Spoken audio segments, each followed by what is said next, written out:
সুধী জ্যোতিষপ্রেমী ভাই ও বোনেরা, আশা করি সকলেই ভালো আছেন। আজকের এই ভিডিও ক্লিপে আলোচনা করব বিশ্বের কোন দেশের অবস্থা কেমন থাকতে পারে সেই সম্পর্কে। বন্ধুরা, সংখ্যা জ্যোতিষী হিসাবে আপনারা জানেন যে 2025 সনকে সংখ্যা 9 বা মঙ্গল গ্রহ রিপ্রেজেন্ট করবে এবং জ্যোতিষশাস্ত্র অনুসারে ধীরগতির চারটি গ্রহ রাশি পরিবর্তন করতে যাচ্ছে এই 2025 সনে।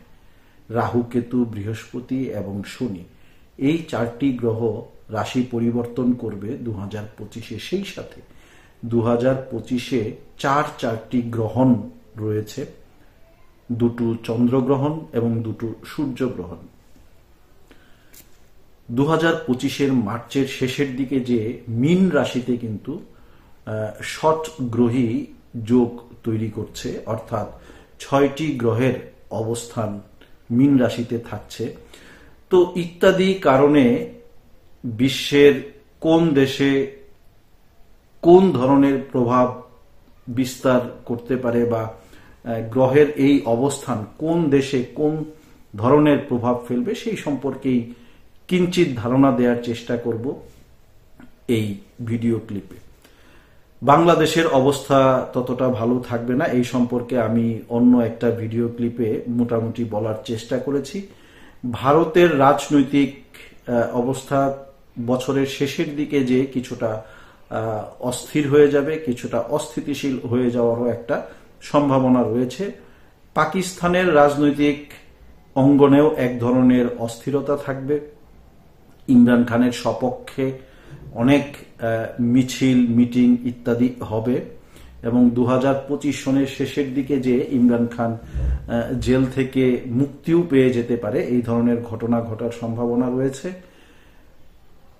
উত্তর কোরিয়া আমরা বর্তমান যে অবস্থা দেখছি অনেকটাই তেমন থাকবে, তবে কোনো দিকে তারা এক ধরনের যুদ্ধের কিন্তু প্রস্তুতি নিয়ে নেবে। উত্তর কোরিয়া, দক্ষিণ কোরিয়া যুদ্ধ হবে এমন একটা ভাব কিন্তু তৈরি হয়ে যাবে 2025 সনের শেষের দিকে। রাশিয়া ইউক্রেন যুদ্ধ চলবে, মধ্যপ্রাচ্যে যুদ্ধ কিন্তু আরো তীব্র হওয়ার সম্ভাবনা রয়েছে।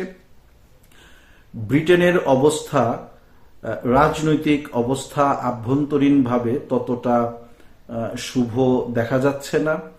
আমেরিকাতেও নানান কারণে নানা সময় কিছু নেতিবাচক ঘটনা ঘটার সম্ভাবনা রয়েছে রাজনৈতিক দৃষ্টিকোণ থেকে। ডলারের যে একটা আধিপত্য রয়েছে বিশ্বব্যাপী, সেই আধিপত্য কিন্তু 2025-এর মার্চের পর থেকে কিন্তু ধীরে ধীরে কমতে শুরু করবে।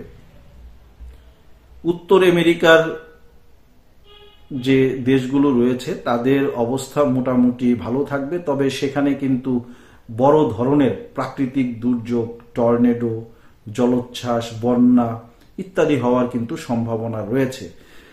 বিশ্বের যেই জায়গায় জলাশয়ে আগ্নেয়গিরি রয়েছে বা জলাশয়ের পাশের কোনো আগ্নেয়গিরিতে বড় ধরনের অগ্ন্যুৎপাত হওয়ার সম্ভাবনা রয়েছে।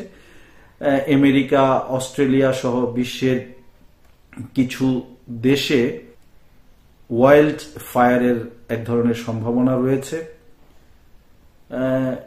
অস্ট্রেলিয়াতেও বড় ধরনের বন্যা হবে, নিউজিল্যান্ডেও বড় ধরনের বন্যা হওয়ার একটা সমূহ সম্ভাবনা রয়েছে এই 2025 সনে। তো গোটা বিশ্বের অবস্থা আমি যদি এক কথায় বলি, একদিকে যেমন প্রাকৃতিক দুর্যোগ থাকবে, ঠিক অন্যদিকে কৃত্রিম দুর্যোগ, অর্থাৎ নানা কারণে বা রাজনৈতিক নানান ধরনের সিদ্ধান্তের কারণে বিশ্বে এক ধরনের অস্থিতিশীল পরিবেশ বিরাজ করবে। মধ্যপ্রাচ্যে যুদ্ধ বেড়ে যাওয়ার সম্ভাবনা রয়েছে। বিশ্বে খাদ্যদ্রব্যের এক ধরনের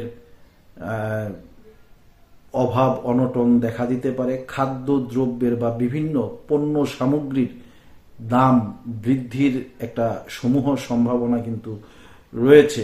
মানুষ অনেক ক্ষেত্রেই অতিষ্ঠ হয়ে যাবে, ত্রাহি করবে। মধ্যবিত্ত বা নিম্ন মধ্যবিত্ত যারা রয়েছে তাদের জন্য কিন্তু সংসার চালাতে অনেক বেশি বেগ পেতে হবে এই 2025 সনে। এটা যে শুধু আমি বাংলাদেশের প্রেক্ষাপটে বলছি তা নয়, বিশ্বের প্রায় প্রত্যেকটা দেশেই খাদ্যদ্রব্যের দাম কিন্তু বৃদ্ধি পাবে। মানুষ অনেকটাই কষ্ট করে তাদের জীবন জীবিকা নির্বাহ করতে হবে। বিভিন্ন রোগ শোকে গোটা বিশ্বে প্রচুর মানুষ কিন্তু মারা যাওয়ার সম্ভাবনা রয়েছে।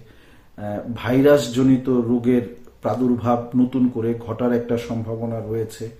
তো ইত্যাদি বিষয়ে রাষ্ট্র বা স্ব দেশের রাষ্ট্রপ্রধান, সরকার প্রধান যারা রয়েছেন তাদেরকে অবশ্যই সঠিক সময়ে সঠিক সিদ্ধান্ত গ্রহণ করতে হবে। তো দর্শক, আজ এ পর্যন্তই। আপনাদের সকলের সুস্থ সুন্দর জীবন কামনা করে আমি শ্রী রূপন্ধর এখানেই বিদায় নিচ্ছি। ধন্যবাদ।